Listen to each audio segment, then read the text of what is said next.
राम राम सा। हमारे YouTube channel नियता की नियति पर स्वागत है आपका। दोस्तों, एक प्रार्थना करना चाहूँगा कि हमारे चैनल पर नए हैं तो चैनल को सब्सक्राइब कर लीजिएगा, वीडियो को शेयर कर लीजिएगा, वीडियो को लाइक कीजिएगा और बेल आइकन भी दबा दीजिएगा ताकि मेरे द्वारा प्रस्तुत वीडियो आप तक आसानी से पहुँच सकें।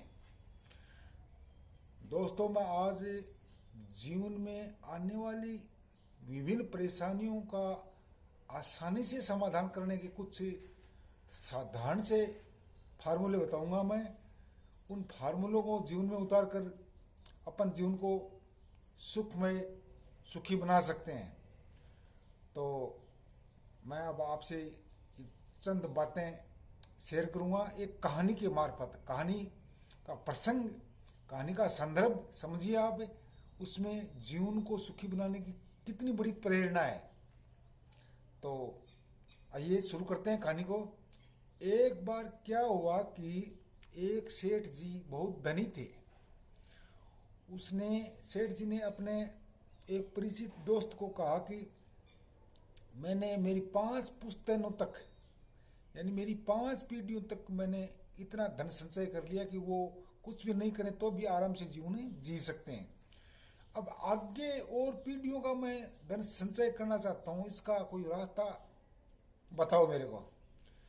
तो उस सेठ के जो परिचित सज्जन थे उन्होंने बताया कि नगरी से बाहर जंगल में एक बाबा जी की कुटिया है। बाबा जी को आप अपने घर भोजन के लिए निमंत्रण दीजिएगा तो और बाबा जी आपको खुश होकर एक मंत्र बताएंगे, तो उस मंत्र से आप माला माल हो जाएंगे। आपकी कई पीढ़ियां आराम से बिना कुछ किए ही जीवन आसानी से गुजार सकेंगी। तो सेठ जी ने अपने परिचित की बात को माना। वह निकल पड़े बाबा जी की तलाश में। थोड़ी दूर चलने पर ही बाबा जी की कुटिया मिल गई। सेठ जी ने बाबा जी को दंडवत प्रणाम किया और बाबा जी को अपने घर भोजन जीवने का निमंत्रण दिया। सेठ जी ने बताया कि बाबा जी, कल सुबह आप हमारे घर पधारें, बढ़िया व्यंजन बनाए जाएंगे, आपको बढ़िया स्वादिष्ट भोजन परोसा जाएगा। आपको निमंत्रण देने के लिए मैं आया हूं। तो बाबा जी ने बिना उत्सुकता दिखाए ही शांत लहजे में अपने चेले से कहा कि देखो उस पीपे में कितना आटा है।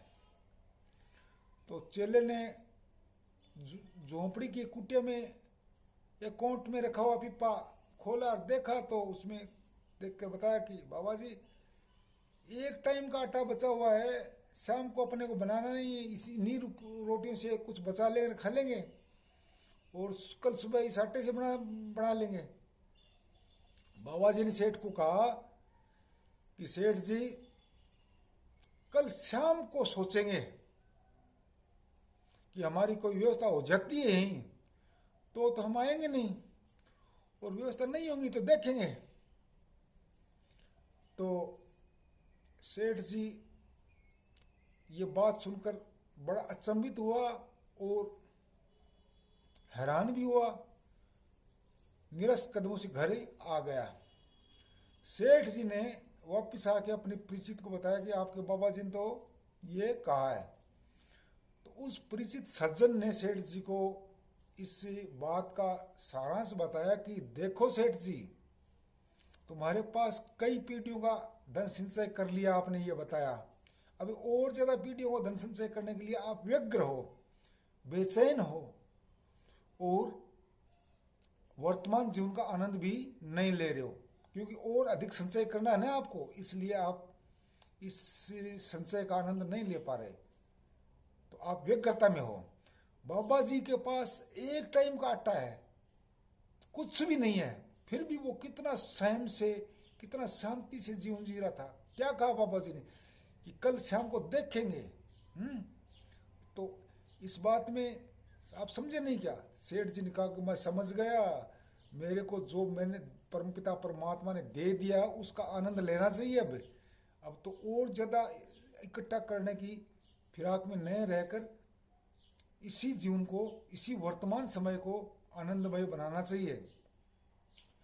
क्यों और पीढ़ी क्या कुछ करेंगे नहीं क्या?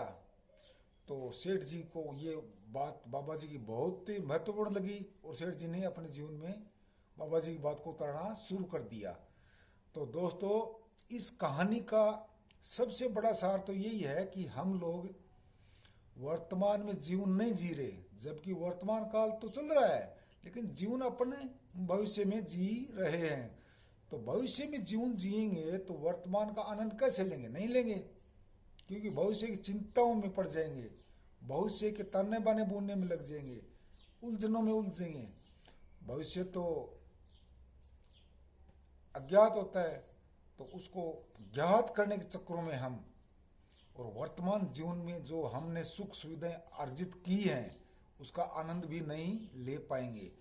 तो दोस्तों, वर्तमान में जीवन जिए, भविष्य के ताने बाने बुनिए, लेकिन वर्तमान में जो अपने पास अपने कर्मों से साफ सुथरे जीवन से प्राप्त किया है उसका उपभोग लेकर जीवन को आनंदित बनाइए, जीवन सुखी बनाइए। जीवन सुखी होगा तो विभिन्न प्रकार की व्याधियों से बच जाएंगे। बेचैनी, व्याग्रता ये तनाव का कारण बनती हैं और तनाव तो नाना प्रकार की बीमारियों का कारण बनता है।